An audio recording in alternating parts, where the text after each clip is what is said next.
அருமையான சகோதர சகோதரிகளே, அன்பு குழந்தைகளே, நம்மையெல்லாம் ஆச்சரியப்பட வைக்கும் நிகழ்ச்சி ஒன்றை உங்களுக்கு சுட்டிக்காட்டப் போகின்றேன்.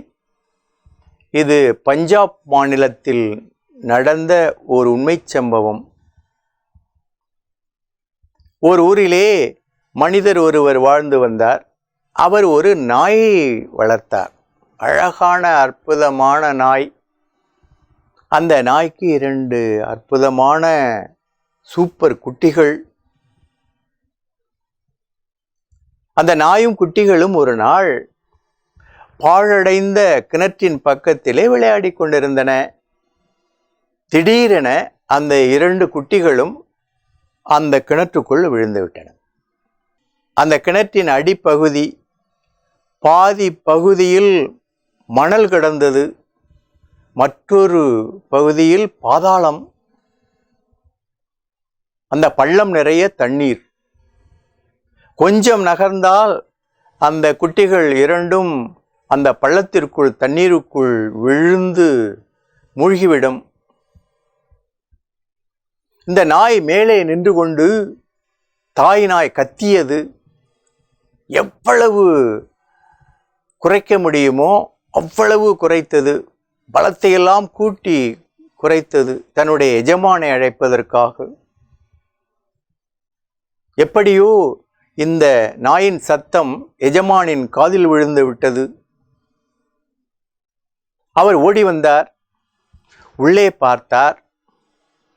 அந்த நாய்க்குட்டிகள் 2ம் அந்த கிணற்றுக்குள்ளே சுவரின் ஓரத்திலே பதுங்கி அச்சத்தோடும் நடுக்கத்தோடும் கலக்கத்தோடும் மயக்கத்தோடும் ஒடுங்கி கிடந்தன.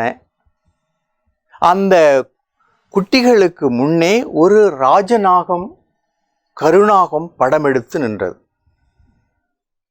அப்படி ஏன் நின்றது என்றால், அந்த குட்டிகள் மெல்ல மெல்ல நகர்ந்து வந்து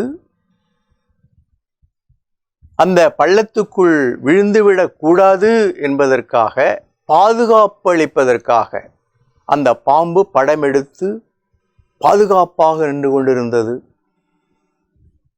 அந்த நாயின் எஜமான் வன அதிகாரிகளை அழைத்தார் உதவிக்கு.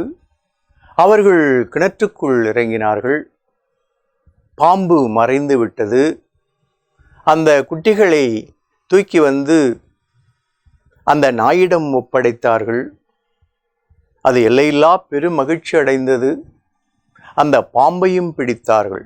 பிடித்து காட்டுக்குள் விட்டார்கள்.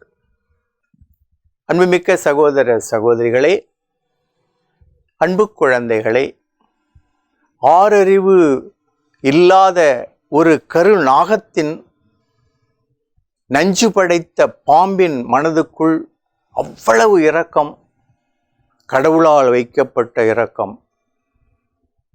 அப்படி என்றால் ஆறறிவு படைத்த இயற்கையின் மகுடமாக விளங்குகின்ற மனிதனின் மனத்திற்குள் எவ்வளவு இரக்கத்தை கடவுள் வைத்திருப்பார்.